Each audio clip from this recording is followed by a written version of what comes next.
This is AmericasDemocrats.org, the weekly netcast for stand-up Democrats. I'm your host, Jim Cuddy. Jonathan Allen, co-author of a best-selling book about Hillary Clinton, says there's no evidence she denied security protection in Benghazi. Political scientist Dante Chinni tells us where the new swing states are. They're in the suburbs.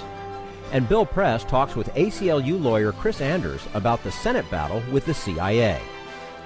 Are you tired of Tea Party Republicans and Rush Limbaugh dominating the airwaves?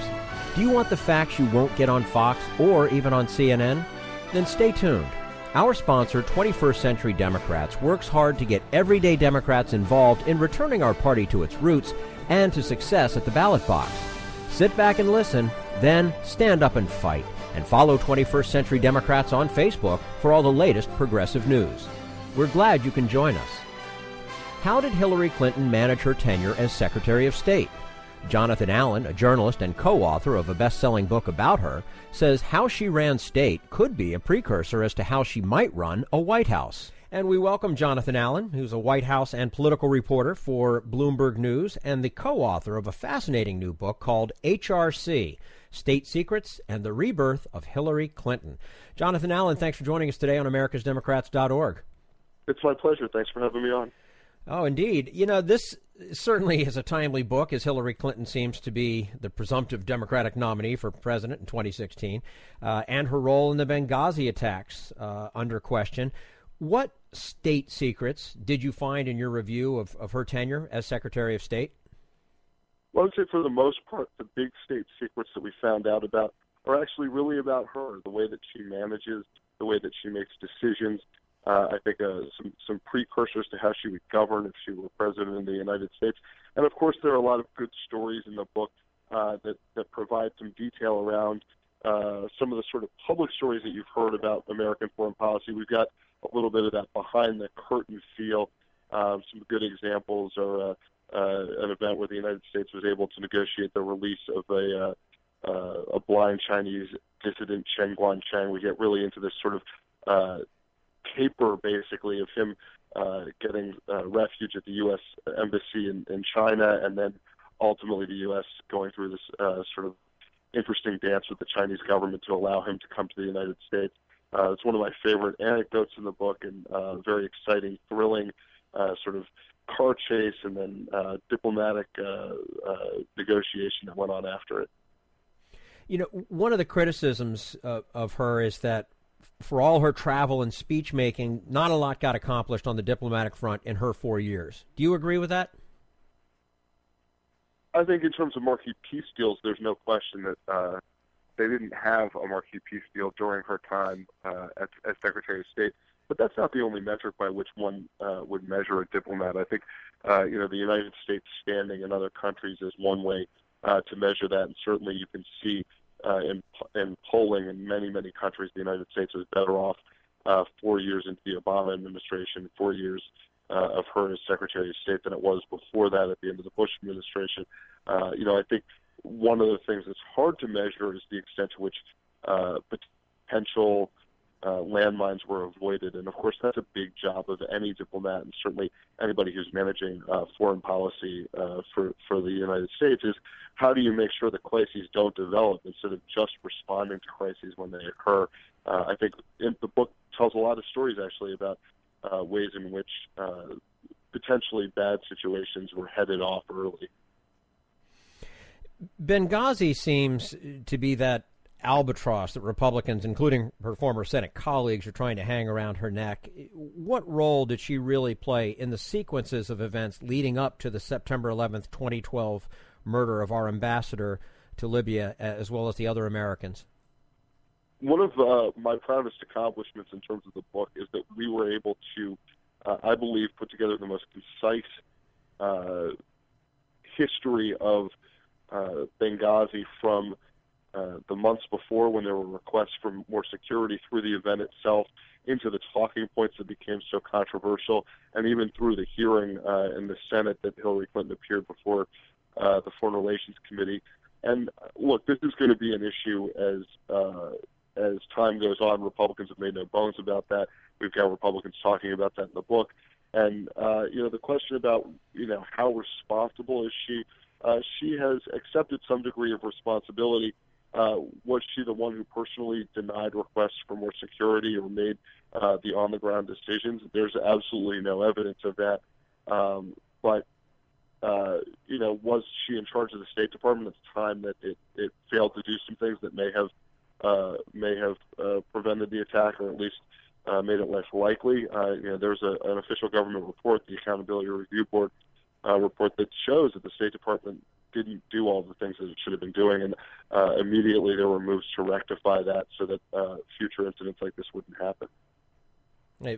A bad team on the field, the first person to be blamed is the coach, right? I mean, right, and there's certainly a lot of blame to go around, and I think that there is a difference between being responsible in terms of being the manager of a major government agency and being to blame. And that is to say, I think most people would say that the terrorists are first and foremost to blame for the attack on Benghazi, and then the question of whether it could have been prevented, or there were things that could have been done to lessen the probability of such an attack, or to head it off once it happened. Were there things that could have been done?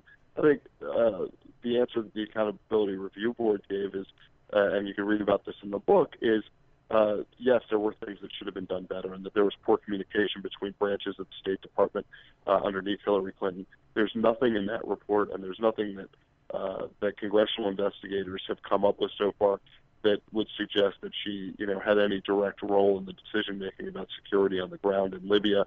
And, of course, most of the security questions, and we go into this in the book as well, were about how many security people and what types of security people were in Tripoli, the capital where the U.S. Main facility was, not in Benghazi where this, sort of outpost was. We're speaking with Jonathan Allen, White House and political reporter for Bloomberg News, and the co-author of the book HRC, State Secrets and the Rebirth of Hillary Clinton. And by the way, if you want to check it out, the website is hrcbook.com. Jonathan, do you think Benghazi will be the big issue confronting her 2 years from now? And what is her defense, or what are the talking points, if you will, going to be? I think it's something that she's going to have to deal with in a campaign. I don't think it's, to this point, has not, gained the kind of traction that Republicans would like it to have gained.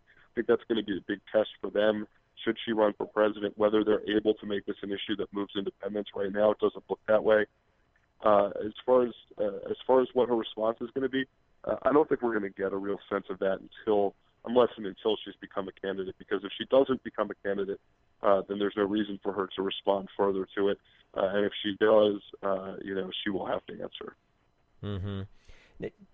Does her tenure as Secretary of State threaten to be overshadowed by the accomplishments of her successor, John Kerry? Certainly, if he ends up having the accomplishments that he's going after, he may get more attention than she did as a Secretary of State with sort of marquee deals. That said, the things that he's going after right now, and he's concentrated on a few very specific areas, have uncertain outcomes. So they could be spectacular successes, they could be spectacular flameouts, or they could be somewhere in between. We don't know what's going to happen in Syria. We don't know what's going to happen with the negotiations with Iran. And by the way, those were, and we talk a lot about Iran in the book as well, what was going on. You asked about state secrets earlier. We talk a lot about the Iran policy that led to this point where the United States is negotiating with Iran over its nuclear future. It was actually Hillary Clinton's State Department that started those back-channel negotiations. Her Deputy Chief of Staff, Jake Sullivan, and her Deputy Secretary of State, Bill Burns, who's actually still at the State Department, were the people that were the sort of focal point for the United States, or the point men on those negotiations. So also the Middle East, John Kerry has wanted to get sort of a permanent deal done in the Middle East. There are a lot of people who have sought that in the past, and we just don't know the outcomes of those situations. I think it's important to remember that foreign policy is not something that changes, on a dime, and so that the American foreign policy at the time is much more continuous and contiguous than it is starting and stopping with one Secretary of State or starting and stopping with one president. Most of what we're doing is somewhat fluid. There are a lot of Hillary supporters that have complained that despite her stature as First Lady, as an effective senator from New York, and as Secretary of State, she is still subject to sexism in the way she is portrayed in the media. The New York Times and Time Magazine's covers, for example. Is that too inevitable? Well, one would hope the United States would get to a point where it didn't seem that way, or it wasn't that way. You'd like to think that people are judged on their character and their judgment and their values rather than immutable genetic or ethnic or racial characteristics. But I think that she deals with a different set of issues than most presidential candidates because they are all of one gender and she is of a different gender. And we saw, I think, in the 2008 campaign that there were certain things that were said about her that I think hurt people in particular perceived as sexism. And I think there were some things that objectively you would have to look at and say that this is a really sort of sexist thing that became part of the public discussion. Whether that would continue in a 2016 race, I'm not sure. There are positive aspects as well. I don't think, there are positive aspects to the gender difference as well that politicians who are smart could take advantage of. I think, embracing her role in the advancement of women's issues and women's causes over time is something that she didn't want to do in 2008, but might be more likely to do in 2016. And we really go deeply, actually, into that question in the book, the way in which she would address gender and her role in the sort of larger question of equality in the United States in the 2016 campaign, and the struggle that she had in coming to a place where she was more comfortable with it. Mm-hmm. Is it possible that she's admired more around the world for her stance on human rights and women's rights than she is at home? And is that possibly a problem in domestic politics? I think it's very possible. We, in particular, talk about in the book the speech that she gave on gay rights in, I think it was the end of 2011, if I recall correctly, in which she said gay rights are human rights and human rights are gay rights, which was an echo of what she had said in Beijing in 1995 about women's rights being human rights and vice versa. And in the international community, there's a lot more meaning to that as we go into in the book, because what you're saying is that that in this latest case, that gays and lesbians and others have sort of these immutable human rights, and that they should have the same legal protections all across the world that any other sort of classes of people who have human rights protections do. And so there's like a sort of legal and moral construct in the international discussion where she's saying, look, these people have the same rights that everybody else does. And it's sort of recognized in the international community what she's doing when she says that. In the United States, nobody pays attention to speeches that secretaries of state give in Geneva. But I do think that there is very much a possibility that she gets much more recognition for that internationally than she does domestically. But I assume if she runs for president, there will be a significant amount of attention paid to advances internationally on issues of human rights, particularly with regard to women's rights and gay rights, and her role in those things. So it's up to her to promote those domestically if nobody else does. Mm-hmm. Jonathan Allen, White House and political reporter for Bloomberg News, co-author of the book HRC, State Secrets and the Rebirth of Hillary Clinton, who's been our guest today. And if you want to check it out, there's a website, hrcbook.com. Jonathan, thank you so much for joining us today on americasdemocrats.org. We look forward to having you back soon. Thank you. It's been my pleasure. All right. And this is americasdemocrats.org, the weekly netcast for Stand Up Democrats.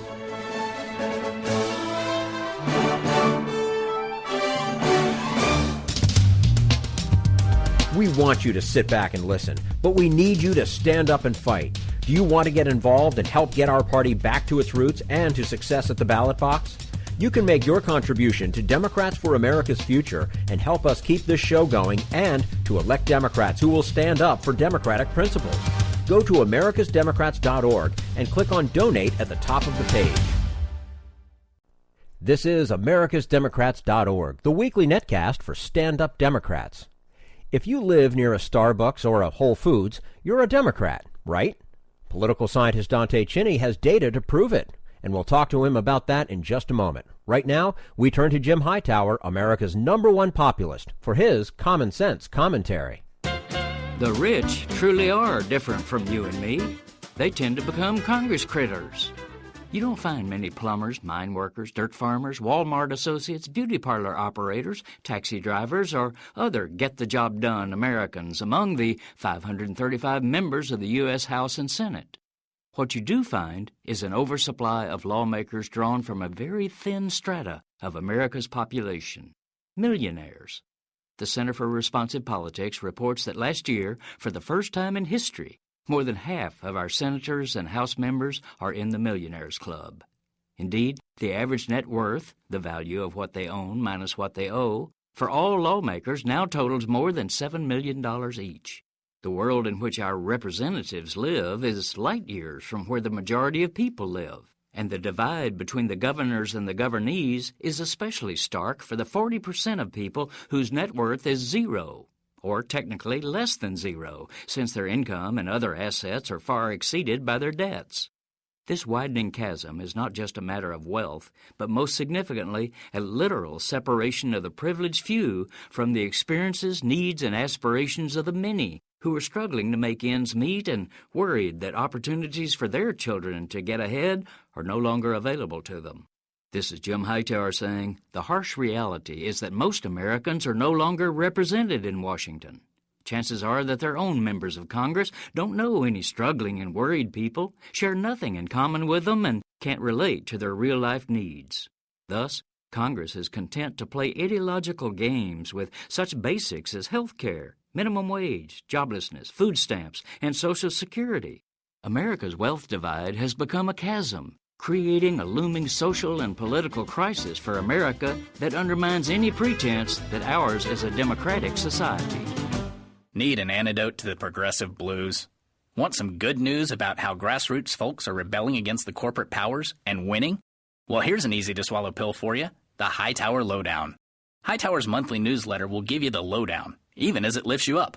It's 4 pages a month, jam-packed with facts you can use, actions you can take, and Jim's own Texas humor. All for only $15 a year. To become a lowdowner, go to hightowerlowdown.org.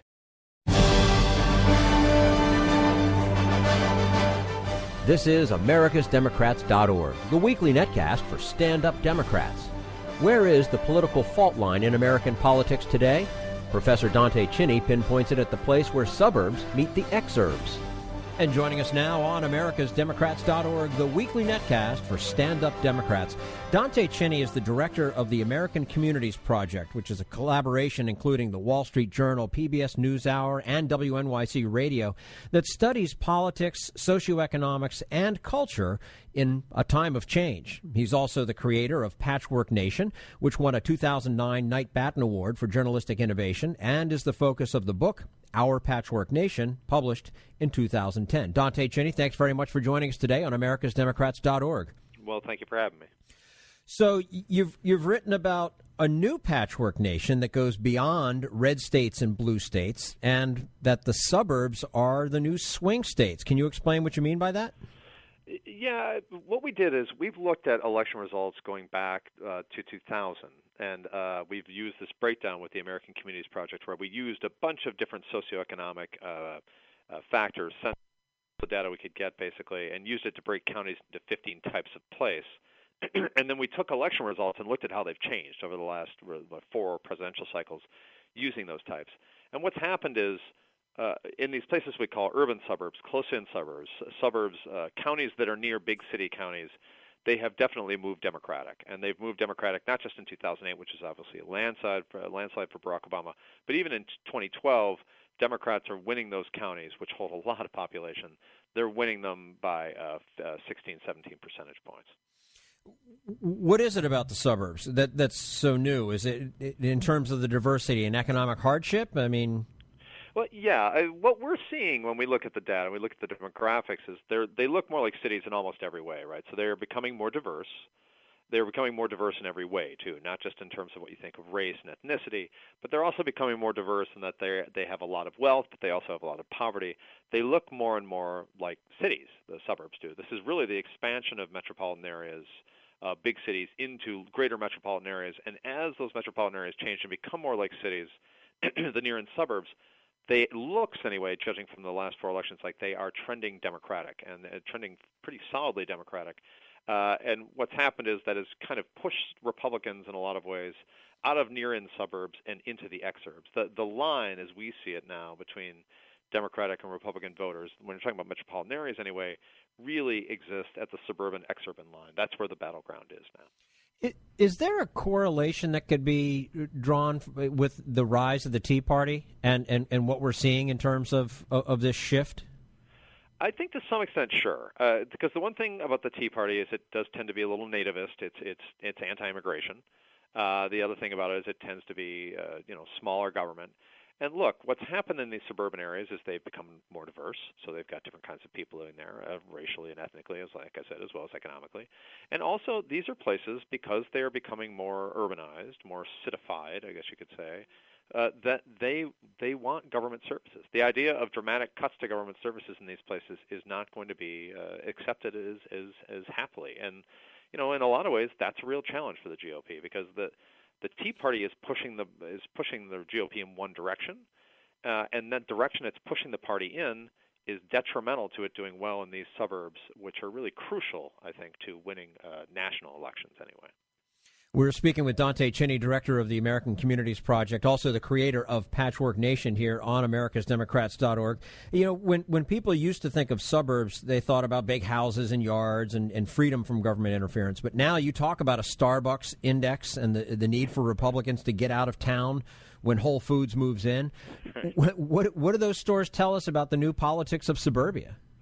Well, what's happened to suburbia is as these places have urbanized, some people have left. Some people that wanted a certain kind of life, they wanted the big yard, and really they wanted. Let's say they don't want the urban environment. They don't want the density. They may not be as keen on the diversity, and they leave for an area. These exurbs, as we call them, in the American Communities Project. They're whiter. They're not quite as wealthy, actually, in terms of their median household income, but they're still quite wealthy. They're whiter, and they're further away from the city. And what's happened is the cities, these urban suburbs that are left behind, as we call them, the urban suburbs, they have these things, these not just city amenities, not just diversity and poverty, higher poverty, higher income levels. They also have things you have in cities. They have cafes and Whole Foods. There's a really good. We talk about creating a Starbucks index. If you have a Starbucks near you, there's a better chance that you live in a Democratic area than if you don't. The other one is Whole Foods. I mean, I do work with Experian, which is a consumer research firm, and if you look at Experian, the people who shop at Experian are overwhelmingly identify themselves as liberals. So if there's a Whole Foods in your neighborhood, there's a very, very good chance that your neighborhood is either very Democratic or is going to be trending that way. It's a really good indicator. It tells you something. It's where the consumer thing that really did start in the cities with these Whole Foods has bled into the suburbs. And when you see them in the suburbs, something is happening in those places politically. I'm personally feeling more comfortable with that assessment since I've got both all over the place around where I live. So let's talk about exurb. I mean, is it more rural than suburban, more suburban than rural, and why are exurbs so frequently Republican? Well, I mean, they really are still, in many ways, suburban. You're going to see a lot of strip malls in an exurb. And a lot of these, we're doing this by counties in the American Communities Project. So what you have is a corner of the county in many cases that's close to a city that's actually can be fairly dense, and then it bleeds out and it gets much, much, much more rural as you go out to the farther edges of it. But that area that's by the city does have some of the, the things you see in a city and an urban suburb, but it has less of it. And it definitely is less dense. I mean, if you look at density, these counties are much less dense overall. So these are places that maybe have some suburb in them, but they have rural too, and they have a lot of the middle ground. So new housing developments, right? Strip malls that have just been put in. These things are really common in exurbs, and what's happened is, again, the certain types of people have moved out. They tend to be more Republican. Have moved out of urban suburbs and into these exurban areas. And marketers aren't stupid. They see a population moving to an area, and they put things in there that will reach them, and that will allow them to sell things. And when you do that, you reinforce the kind of person that's moving there. So you have a certain kind of person that moves there. The consumer marketers look at that. They put in stores that those people will like, and that tends to attract more people like that. The same is true in the urban suburbs. So what you see in the exurbs is that the boundary line between the suburban America and rural America, usually the far edge of it, at least at some parts, and that leads to more Republican people who want to get further away from the city, who really want more of that dream of what a suburb used to be: more land, more room to roam, more ways to raise a family, bigger land to raise a family, and that's what attracts them there, I think. So, as we're seeing this somewhat, I guess you would call it a kind of a fluid change of things, where it's not just urban, suburban, and rural anymore. We're seeing this kind of mix up, and things are shifting around. Are presidential politics now distorted more by the importance of caucus and primary states, like Iowa, New Hampshire, South Carolina, which really aren't representative of anything? Yeah, I do think that in some ways that those states in particular are detrimental to the GOP because they tend to have much more rural population. Look, I'm working on a big story right now with the Wall Street Journal about this. Look, rural America in particular, which is well represented in places like Iowa, New Hampshire, South Carolina, particularly among Republican voters, which is where a lot of exurban Republican parts of those states tend to be very Republican. That draws a certain kind of voter, and that certain kind of voter, which tends to be more conservative, maybe more of a Tea Party element, maybe also more of a strong cultural conservative, social conservative element to those things, to those voters, really leads to certain kinds of voters who vote in certain kinds of ways and do two things. First of all, they take the right side, the candidate from the right side of the political spectrum for the GOP, and kind of boost that candidate. And the other thing is the candidate. There's usually a continuum of Republican candidates in primaries. There's somebody who represents the center, somebody who represents maybe the far right, and a bunch of guys in between.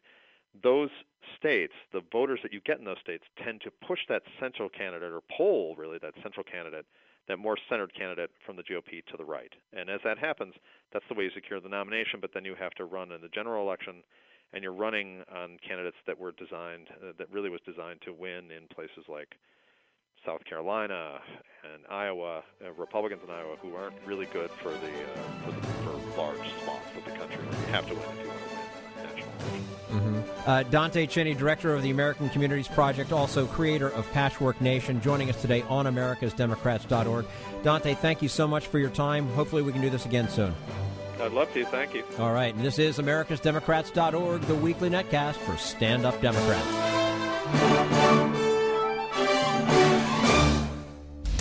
We want you to sit back and listen, but we need you to stand up and fight. Help get our party back to its roots and to success at the ballot box. Make your contribution to Democrats for America's Future to keep this show on the air and help elect Stand Up Democrats.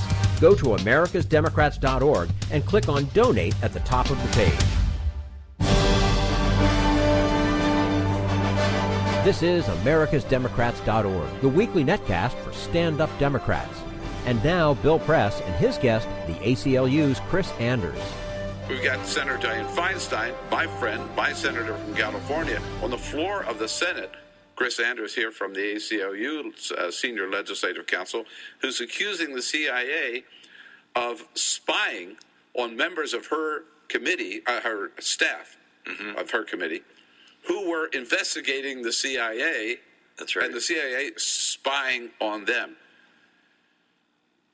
Is she right? Well, we think so, and she went to the floor. It was a really amazing speech. I mean, there aren't that many speeches on the Senate floor anymore that are riveting. They're kind of like must-watch TV if you happen to be watching C-SPAN at 9 a.m. And you could almost see the Constitution live playing out in front of you because this was really Senator Feinstein standing there reclaiming the Congress's role in the system of checks and balances. And it's been a broken system for 12 years now. And it was almost like a wake-up call that it's time for Congress to push back and to try to exercise some control over the CIA that's been totally out of control. So just it's a long, complicated story, but I'm just trying to simplify it. So President Bush authorized torture. That's right. And when the Democrats took over, they said, we're going to investigate exactly what was going on, right, on this enhanced interrogation techniques. Yep. And they start doing that. And they had to and the videotapes have been destroyed.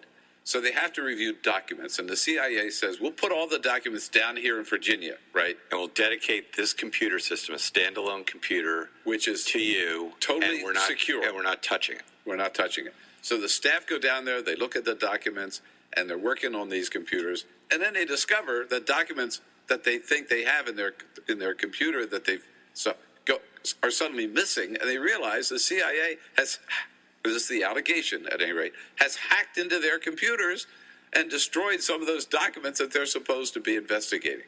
That's right. And this was a mammoth commitment by Senator Feinstein and her committee. There were 6 million pages of documents that the committee staff reviewed. They wrote a 6,500-page report. There are 15,000 footnotes, which is kind of my favorite because it's so amazing. And in doing these documents, 15,000 footnotes and 6,500 pages and 6 million pages of documents that they reviewed. But the CIA put some of these documents on, and the document that actually is in dispute now is CIA Director Leon Panetta, when he took over after President Obama won office, he ordered his own review of what took place with the torture program under President Bush. And so there were these memos that were produced that are very critical of the CIA. They were produced by the CIA, critical of the CIA, and they ended up reaching apparently the same conclusions that Senator Feinstein and her committee reached, which was this is a terrible program. It was an illegal program. There was lying to Congress. There was lying to the Justice Department going on by the CIA, and that it didn't work. Like they got no good information anyway out of it. And so these secret internal memos were put onto the committee's computer, the computer that was being used by the committee. They had access to it. Then it seems like the CIA realized that these documents were being used and accessed. They're called the Panetta memos, I guess. Yeah. And then they took them down. And it seems like they took them down, then they may have put them back up, and then they took them down again, and so what Senator Feinstein eventually realized is that the CIA had been basically spying on them, that they had been monitoring the use of computers and spying on the very investigators that are charged under the Constitution with keeping a check on the CIA and on the executive branch, and this is a constitutional crisis. I don't mean to overplay it, but it really is. It is, and then here's the amazing little twist. The separation of powers has just gone out the window here. Yeah, and here's an amazing little twist. So the Inspector General, which is kind of an internal watchdog at the CIA, sent a criminal referral to the Justice Department about the CIA's monitoring of these computers, and was believed that there may have been a crime committed, so they turned it over to the CIA. Crime committed by the CIA. So that news story broke, and within a couple days, the CIA acting general counsel submitted his own criminal referral to the Justice Department, trying to get the Justice Department to criminally go after Senator Feinstein's committee staff. And then one of the things that Senator Feinstein brought up on the floor of the Senate was this guy who's the acting general counsel was the lawyer for the part of the CIA, the National Counterterrorism Center, during the Bush administration, during the entire period that torture was being used. So this is basically like a career person, and he's mentioned 1,600 times by name in the Senate committee's torture report. So this is a guy who's beyond up to his eyeballs on torture. He's somehow or other got himself made acting general counsel of the CIA, and now he's still trying to hide what the CIA did.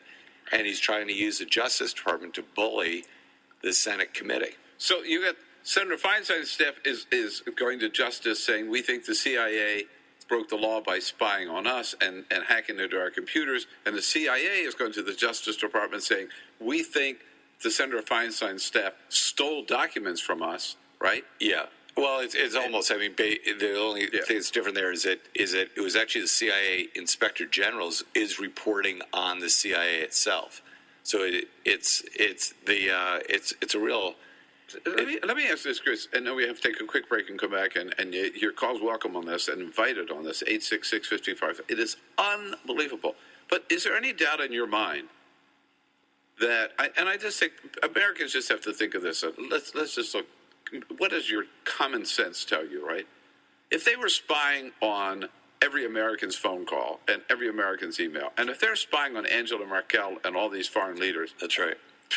Of course they're spying on the members of the Congress, right? Yeah. You say? Yeah. Well, Senator Feinstein on the Senate floor basically said, look, she thinks the separation of powers under the Constitution was violated, the Fourth Amendment was violated, a criminal statute dealing with computer fraud she believes was violated, and then the most amazing thing she brought up was she said that there's a presidential executive order which has been longstanding that prohibits the CIA from spying within the United States itself.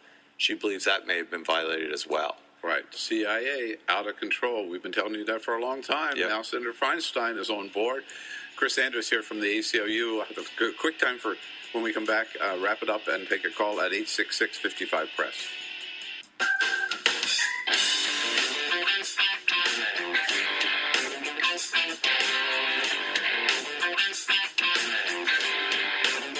This is the Bill Press Show.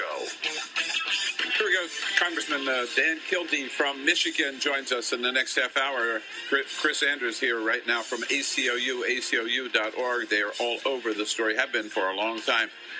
So, Chris, I guess I have to ask you, given the fact that that Senator Feinstein has been the chief defender of the intelligence agencies, NSA and CIA, when they were spying on us, now that they're spying on her, she's pissed off. What do you think can come out of this? We just have about 45 seconds. Well, look, what we hope comes out of this is a realization by Congress that they have to step up to the plate, that they have a role under the Constitution as part of the checks and balances. Part of the reason the CIA is out of control is that it's an executive branch, White House and CIA that have no checks on them. The judiciary end of the branch, the courts, basically have taken themselves out of the picture. Mm-hmm. The Congress has let the CIA and the NSA and other intelligence agencies do what they want. It's a role of Congress to step up, to be part of that system of checks and balances. Senator Feinstein, it looks like this week, started the process of reasserting that role, and it would be a good thing for the country if Congress does that. We need another Frank Church. We do. We need another Frank Church investigation, and maybe Senator Feinstein's the one to lead it up. Chris, thanks so much for coming in this morning. Thank you. Thanks for your That's all for AmericasDemocrats.org. Thank you to all who made today's show possible. Jonathan Allen, Dante Chinni, and the entire Bill Press team. And thank you for listening.